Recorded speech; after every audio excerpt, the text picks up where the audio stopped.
नमस्कार, आप Sure. सभी का स्वागत है डीटीवी भारत में। आपके साथ मैं हूं शर्मिला चौहान और आज हमारे साथ एक खास मेहमान जुड़ी हुई हैं जो कि एक कोरोना महामारी के दौरान अन्य प्रकार की जो बीमारियां निकल रही हैं उस पर खास चर्चा करेंगे और खास तौर पर हम आज बात करने वाले हैं ब्लैक फंगस पे। तो हमारे साथ जुड़ी हुई हैं जानी मानी नेत्र रोग विशेषज्ञ डॉक्टर ओजस्विता सिंह जी। बहुत बहुत स्वागत है मैम आपका सबसे पहले तो डीटीवी भारत में। और जिस तरह से कोरोना Thank you महामारी very फैल much. रही है मैम, जिस तरह से कोरोना महामारी फैल रही है तो एक सुकून मिलता है जब कोरोना के मरीज स्वस्थ हो जाते हैं। तो बहुत लगता है कि एक जंग जीत कर आ रहा है, लेकिन ऐसे में एक नई खबर सामने आ रही है, एक बुरी खबर है कि जब कोरोना मरीज स्वस्थ होकर घर लौट रहे हैं तो ऐसे में उन्हें एक नई बीमारी हो रही है जिसका नाम है ब्लैक फंगस, माइक्रो म्यूकोसिस। तो ऐसे में सबसे पहले तो हम चाहेंगे कि आप हमारे दर्शकों को बताएं कि क्या है ब्लैक फंगस और उसके क्या लक्षण हैं। First of all, thanks for the invitation. Actually, ये जो ब्लैक फंगस है, ये scientifically it is called म्यूकोरोमाइकोसिस।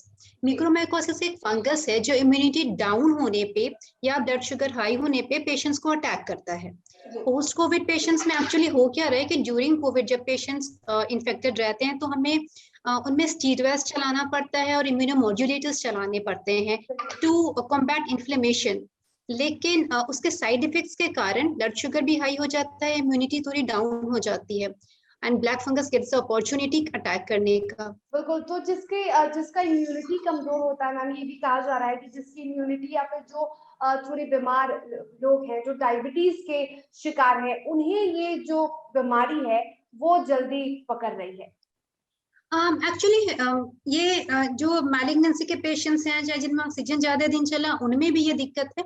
Diabetic patient में स्पेशली इसलिए हो रहा है क्योंकि एक तो उनका ब्लड शुगर अनकंट्रोल रह रहा है क्योंकि वो कोविड में प्रॉपर ट्रीटमेंट नहीं हो पा रहा है। सेकेंडरी उन्हें स्टीरॉयड्स देना पड़ रहा है हमें, प्लस जो इम्यूनोमॉड्यूलेटर्स दे रहे हैं। एक तो ब्लड शुगर भी हाई हो रहा है, साथ ही इम्यूनिटी भी डाउन हो रही है, दो चीज एक साथ हो रहे हैं जिसके कारण से फंगस को अपॉर्चुनिटी मिल जा रही है इन्फेक्ट करने की। एंड अवेयरनेस अभी नहीं है, अभी रिसेंटली स्टार्ट हुआ है तो ज्यादा पेशेंट्स को भी अवेयरनेस नहीं है कि क्या सिम्टम्स हो तो हमें तुरंत डॉक्टर के पास जाना है। तो इन सब के कारण नंबर ऑफ पेशेंट्स इंक्रीज करें।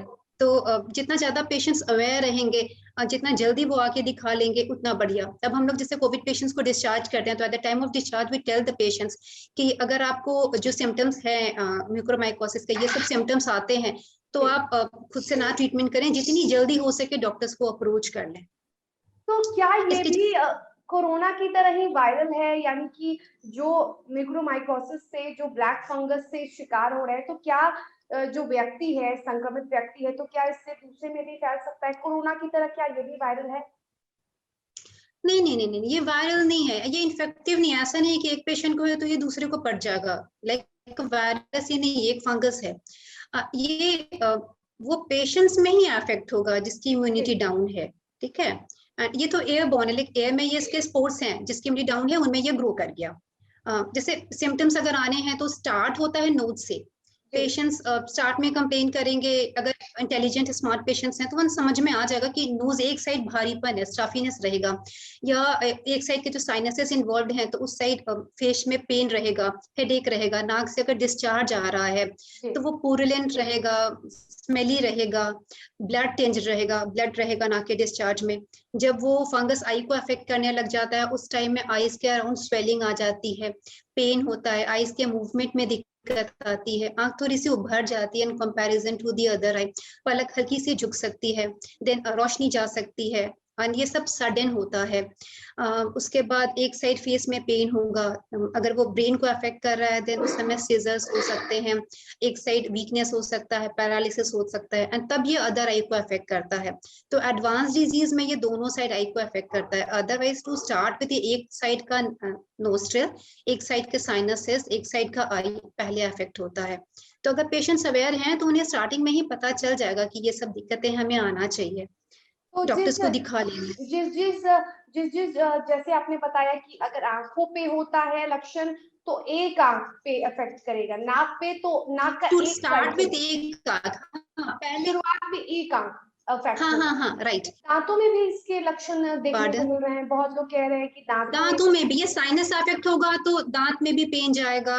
दांत का ऊपर का पैलेट, माउथ का जो पैलेट होता है वहां देखने पे भी ब्लैक ब्लैक कलर का डिस्कलरेशन रहेगा।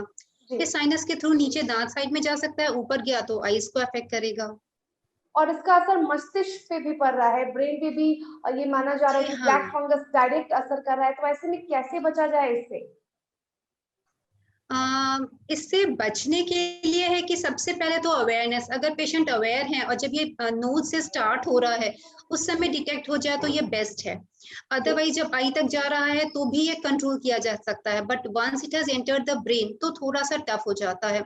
तो इसके अवेयरनेस के लिए क्या है, या फिर जो हाई रिस्क केसेस हैं जिनमें ये हो सकता है उनको अगर हम लोग पहले से वार्न कर दें कि ये सब साइन सिम्टम्स हैं, अगर ये सब हो तो आप तुरंत आ जाएंगे। जैसे जो पेशेंट्स जिनमें ब्लड शुगर कंट्रोल नहीं हो रहा है, या फिर वही डायबिटिक पेशेंट्स हैं, इम्यूनो कॉम्प्रोमाइज्ड पेशेंट्स हैं जिनमें ऑक्सीजन ज्यादा दिन हम लोग चला रहे हैं, या वो पेशेंट जो वेंटिलेटर्स पे हैं या कैंसर के पेशेंट्स हैं, उन लोगों को अगर पहले से इन्फॉर्म्ड रहे, या सारे पेशेंट्स पोस्ट कोविड डिस्चार्ज के समय अगर इन्फॉर्म्ड रहे कि आपको नाक में ये सब सिम्टम्स आएंगे, जैसे डिस्चार्ज जा रहा है, स्मेल आ रहा है, भारीपन हो रहा है, आंख के अराउंड स्वेलिंग हो रही है, पेन हो रहा है, रोशनी जा रही है, तो तुरंत डॉक्टर से मिल ले। उसमें 1 दिन या 2 दिन का डिले नहीं करें, क्योंकि ये फंगस बहुत फास्टली ग्रो करता है एंड उसके बाद इसे कंट्रोल करना काफी मुश्किल हो जाती है। बिल्कुल।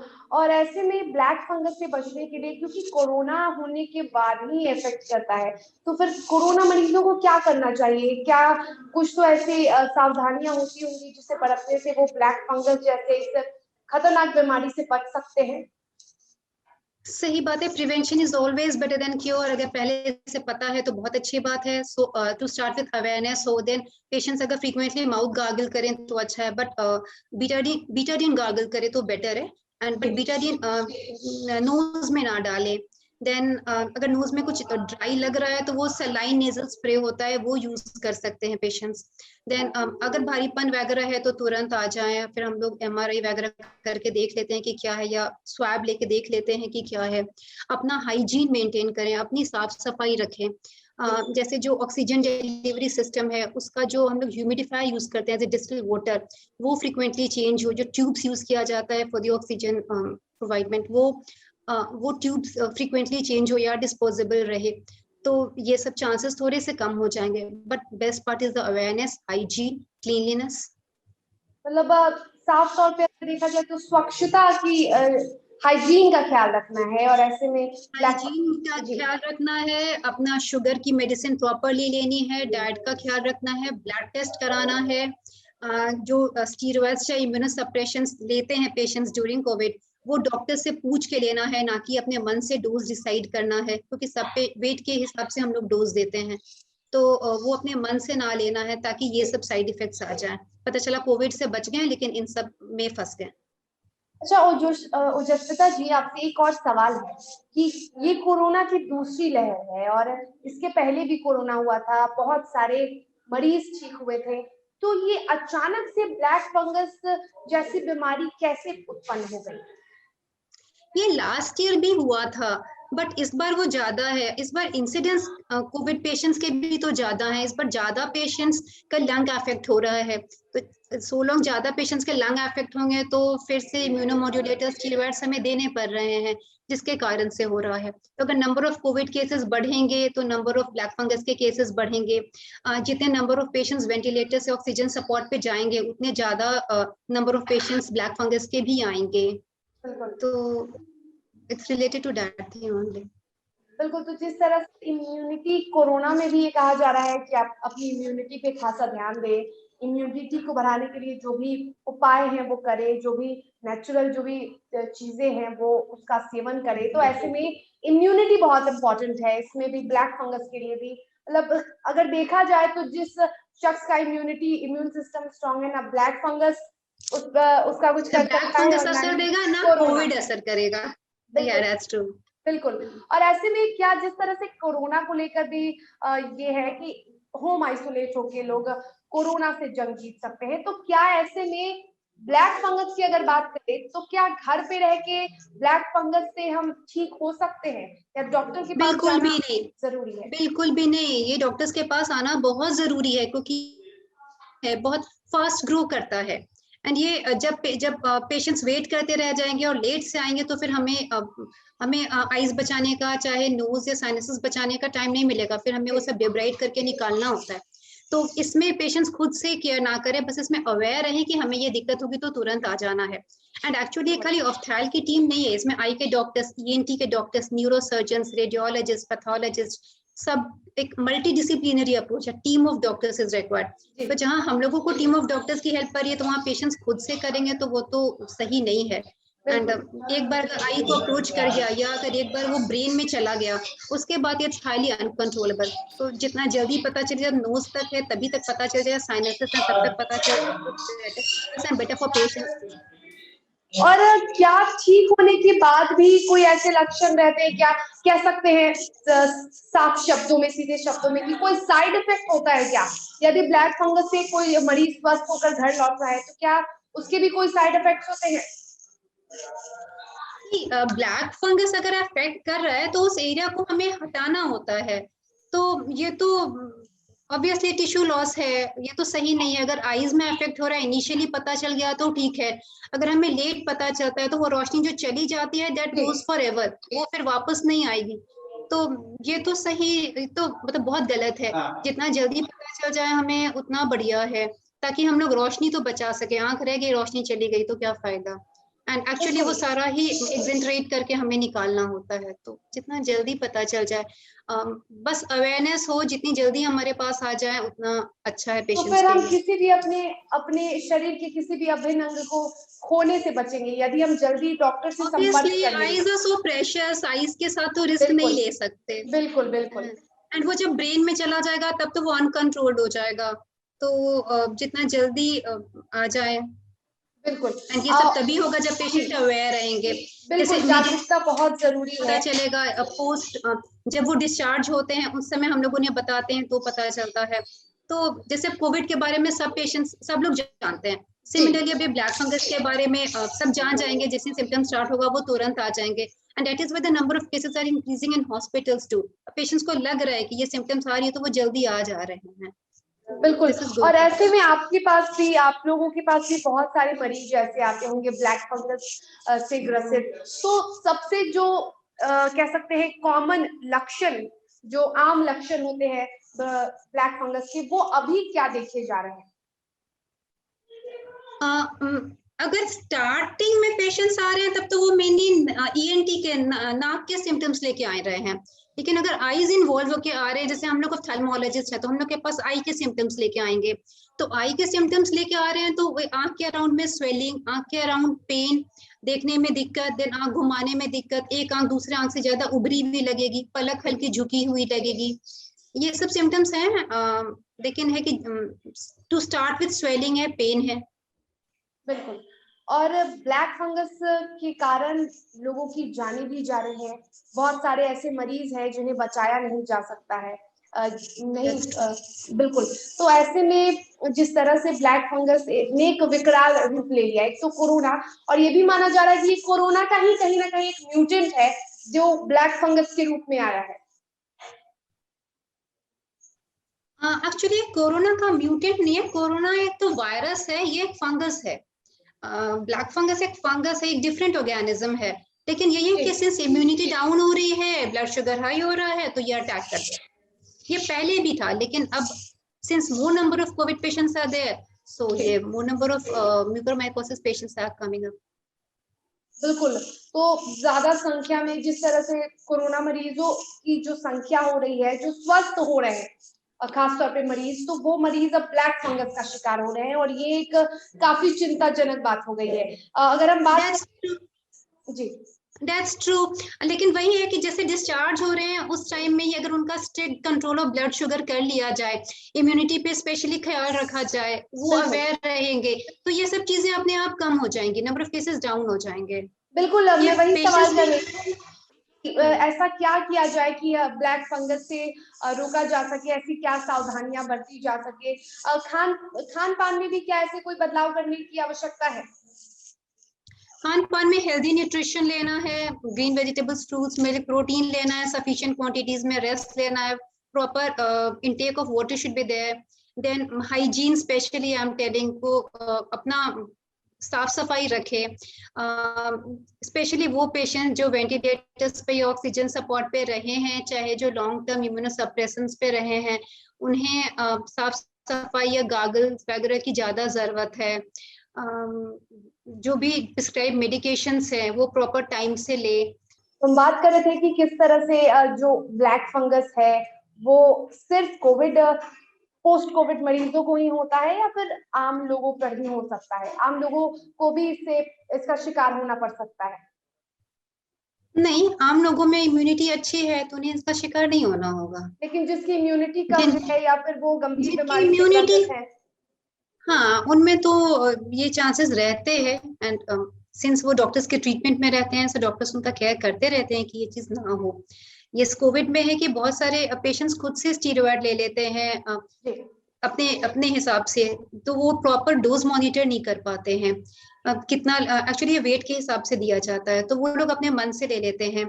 दूसरा, शुगर टेस्ट प्रॉपरली नहीं कराते हैं, तो उन्हें नहीं आइडिया रहता है कि उनका शुगर लेवल हाई हो गया, इम्यूनिटी डाउन हो गई। देन प्रॉपर क्लीनलीनेस हाइजीन नहीं रख पा रहे हैं, प्रॉपर गागल नहीं कर रहे हैं, स्टीम नहीं ले रहे हैं, सो लोकल इम्यूनिटी भी नर्व्स के पास डाउन होती है, सो फंगस अफेक्ट कर देता है। बिल्कुल। और आप एक आई स्पेशलिस्ट हैं, तो ऐसे में जो मरीज आपके पास आते हैं, तो ऐसे में आप मरीजों को क्या सलाह देती हैं आंखों को लेकर कि आंखों की कैसे सुरक्षा करें? ब्लैक फंगस जिसको नहीं भी है वो कैसे अपने आप को बचाए, अपनी आंखों को बचाए, क्योंकि आंख बहुत प्रीशियस चीज है, ये बहुत बेशकीमती है, हमारे शरीर का एक अभिन्न अंग है। तो ऐसे में अगर आंखों फंगस की जो रोशनी चली जाती है तो फिर एक आदमी के लिए इससे ज्यादा परेशानी की बात नहीं हो सकती है। तो ऐसे में आप क्या सलाह देती हैं? का पॉइंट ऑफ एंट्री नोज है, नोज है। ठीक है। तो अगर नोज में सिम्टम्स हैं, ऐसी कोई मेडिसिन नहीं है जो प्रॉपरली हम लोग पहले से आंख में डाले तो ये ब्लैक फंगस ना हो, ऐसा नहीं है। अगर ब्लैक फंगस हो, म्यूकोरमाइकोसिस हो, तो उसके ट्रीटमेंट से वो ठीक हो जाएगा। लेकिन प्रोफिलैक्टिकली कोई एंटीबायोटिक या एंटी फंगल ऐसा नहीं है कि डालेंगे तो ये नहीं होगा। ये ब्लड वेसल्स के थ्रू स्प्रेड होके आता है एंड बोन डिस्ट्रक्शन करके स्प्रेड होके आता है, ना कि ये डायरेक्टली आंख में आता है। तो आंख की कोई दवा या एंटी फंगल मार्केट से लेके नहीं डालना है आंख में। एंड बस ये ध्यान रखना है कि अगर मुझे ये सब सिम्टम्स होंगे तो मुझे डॉक्टर से जल्दी जाकर के मिल लेना है। एंड उसके बाद फिर हम लोगों के पास ऑप्शंस हैं ट्रीट करने के। फिर जब मरीज आप लोगों के पास आते हैं तो मरीजों को फिर किस तरह से उनका उपचार किया जाता है, उन्हें कैसी दवाइयां दी जाती हैं? जब पेशेंट्स आते हैं तो फर्स्ट ऑफ ऑल हमें आइडेंटिफाई करना है कि एक्चुअली ये म्यूकोरमाइकोसिस है या नहीं है। अगर है तो हम लोग चेक करने के लिए डीप नेजल स्वाब लेते हैं। मतलब ये eye ENT, neurosurgeons, radiologist, pathologist, microbiologist, सबकी एक टीम है, टीम ऑफ डॉक्टर्स रहते हैं। वो लोग ही जैसे वो पेशेंट्स आए, उनका डीप नेजल स्वाब लिया गया, फिर हम लोग माइक्रोस्कोप में देखते हैं कि एक्चुअली ये फंगस है या नहीं, तो कौन सा है। फिर एमआरआई कराते हैं, एमआरआई ऑर्बिट कराते हैं, पैरानेजल साइनसेस कराते हैं, जिससे पता चले कि उसका एक्सटेंट कितना है, वो कितनी दूर तक जा चुका है। अगर आईज अफेक्टेड हैं तो हम लोग रेट्रोबल्बर, इसका लाइपोसोमल एम्फोटेरिसिन बी आता है, वो देते हैं। एंड उसका फिर स्टीरॉयड दे करके स्वेलिंग इन्फ्लेमेशन को कम करते हैं। देन एंटी फंगल स्टार्ट हो जाता है। टैबलेट अगर देना है देन एक पोसाकोनाजोल आता है, वो दिया जाता है। बट इसके पहले ब्लड टेस्ट कराना होगा, क्योंकि ये जो एंटी फंगल मेडिसिन हैं ये किडनी को अफेक्ट करती हैं। सो ब्लड टेस्ट में रूटीन जो ब्लड एग्जामिनेशन होते हैं, C reactive protein, ESR, renal function test, serum creatinine वगैरह हमने देखना है कि उन्हें कौन सी दवा दे सकते हैं और कितनी दे सकते हैं। फिर अगर ये ब्रेन को अफेक्ट कर चुका है देन एमआरआई एंजियोग्राफी करते हैं टू द एक्सटेंट देखने के लिए, या अदर आई अफेक्ट ना हो जाए उसे बचाने के लिए। So these are the treatments and multidisciplinary approach is required for it. And जितना जल्दी डिटेक्ट हो जाए, जितना अग्रेसिव ट्रीटमेंट हो, उतना ज्यादा पेशेंट्स बच पाएंगे, पेशेंट की विजन बचेगी, पेशेंट बचेंगे। पता चला कोविड से बच गए एंड जहाँ से बच सिंपल चीज है वहां जाके फंस गए। बिल्कुल।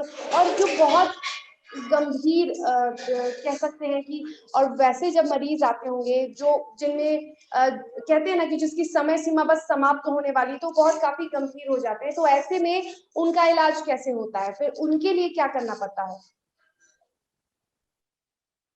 आप ये पूछना चाह रहे हैं कि ये जैसे म्यूकोरमाइकोसिस मैं ये बहुत ज्यादा स्प्रेड कर जी, गया है तो हम क्या जैसे करें?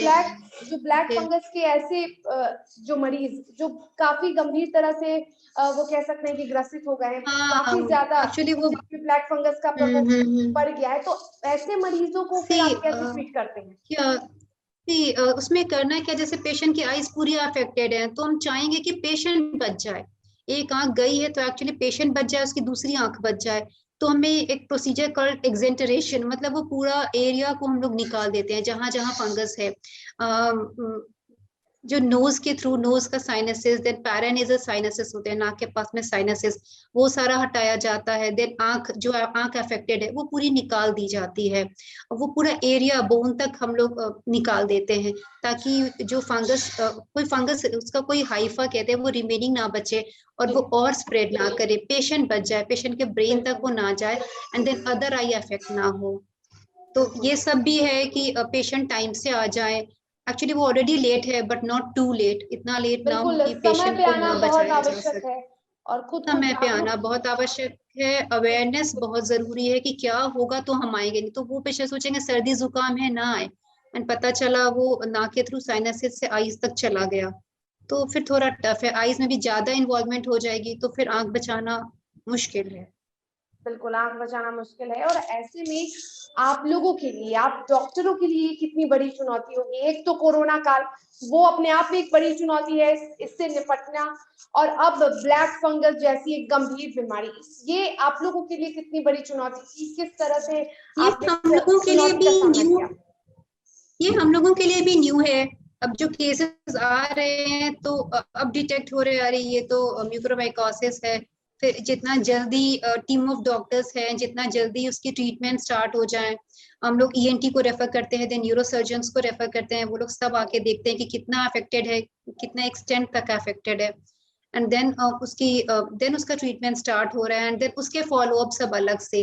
सो पहले तो सारे कोविड पेशेंट्स थे, अब ये पोस्ट कोविड म्यूकोरमाइकोसिस के एक अलग से पेशेंट्स के ग्रुप होने जा रहे हैं। बिल्कुल अवश्य जी, जितना आप जल्दी क्योर हो जाए। बिल्कुल, अच्छा। और ये आप लोगों के लिए बहुत बड़ी चुनौती है और ये एक बहुत अच्छी बात है कि इतनी गंभीर बीमारी से जब आप मरीज को बचाते होंगे, भले ही ऐसा होता होगा कि गंभीरता से ग्रसित है तो उनकी एक आंख चली जाती है, लेकिन मरीज की जान जब आप लोग बचाते होंगे तो ऐसे में आप खुद को बहुत गर्वान्वित महसूस करते होंगे। सही बात है, अगर पेशेंट की दोनों आंख बच जाए तो हम लोग तो बहुत खुश होते हैं कि बिल्कुल, आंख बच गई, है ना। इवन इफ अगर हम लोग एक आंख नहीं बचा पाए तो एटलीस्ट पेशेंट तो बच गया, और फैमिली के लिए तो बहुत जरूरी है, दूसरी आंख तो बच गई, दूसरी आंख से भी patient can lead his own life. तो बिल्कुल, एक आंख के इट्स अ सहारे ही चैलेंज, कम इससे से कम वो पूरी जिंदगी दुनिया बीत तो सकती है आराम से। जी, हाँ हाँ हाँ, पूरी दुनिया देख सकते हैं। एंड बिल्कुल, आंख बच जाए बहुत इंपॉर्टेंट है, अल्टीमेटली जिंदगी बच जाए, दैट्स वेरी इंपॉर्टेंट। बिल्कुल। और जिस तरह एंड से सब ब्लैक बच जाए। फंगस बिल्कुल, और जिस तरह से ब्लैक फंगस पूरी मतलब कह सकते हैं कि अभी ज्यादा लोग तो ग्रसित नहीं हो रहे हैं, लेकिन जैसा कि आपने भी बताया, लोगों को जागरूक करने की बेहद जरूरत है कि जैसे ही सिम्टम दिखे, कैसे उन्हें सिम्टम्स का पता चलेगा, क्या कितने देर में उन्हें डॉक्टर के पास जानी है। तो ये सब जो चीजें हैं वो लोगों को जागरूक करने की बहुत जरूरत है, और जिस तरह से आप सभी काम कर रहे हैं, मरीजों को जिस तरह से आप बचा रहे हैं, ये एक बहुत बड़ी बात है। कोरोना महामारी, वैश्विक महामारी से तो पहले से ही हमारा देश गुजर रहा है, और ऐसे में अब ब्लैक फंगस जैसी जो गंभीर बीमारी है वो भी अब लोगों को अपनी चपेट में ले रहा है, तो वो उससे बचने की आवश्यक चीज है कि किस तरह से लोगों की जिंदगियों को बचाया जा सके। तो बहुत बहुत धन्यवाद, आपने अपना कीमती समय हमें दिया और थैंक यू लोगों को, वेरी मच। हमारे दर्शकों को आपने ब्लैक फंगस जैसी गंभीर बीमारी के बारे में जानकारी दी। पहले तो लोग को पता नहीं था, लोगों को जानकारी नहीं थी कि ब्लैक फंगस होता क्या है, और अब जैसे जैसे केसेस बढ़ रहे हैं वैसे वैसे लोग अब जानने लगे हैं कि ब्लैक फंगस होता क्या है, और ऐसे में आपने जो जानकारियां दी वो लोगों के लिए बहुत लाभदायक हो सकते हैं, और लोगों को जागरूक होना बहुत जरूरी है। बहुत बहुत धन्यवाद डीटीवी भारत से बातचीत करने के लिए ओजस्वी, थैंक और ऐसे डीटीवी थैंक भारत भी थैंक यू वेरी मच। आप ओके। जैसे कोरोना वॉरियर्स को डीटीवी भारत भी सलाम करता है और इसी तरह से लोगों की जिंदगी आप बचाते रहिए और आप अपनी भी सावधानी का पूरा ख्याल रखिए। और इसी के साथ हमारे इस थैंक्स एंड खास यू टू टेक केयर। बिल्कुल, और इसी के साथ इस खास कार्यक्रम में फिलहाल इतना ही। जल्द लौटेंगे, जल्द मिलेंगे आपसे, एक और डॉक्टर से सलाह लेंगे और गंभीर बीमारियों के बारे में बात करेंगे, लेकिन इस कार्यक्रम में फिलहाल इतना ही। हम दोनों को इजाजत दीजिए। नमस्कार।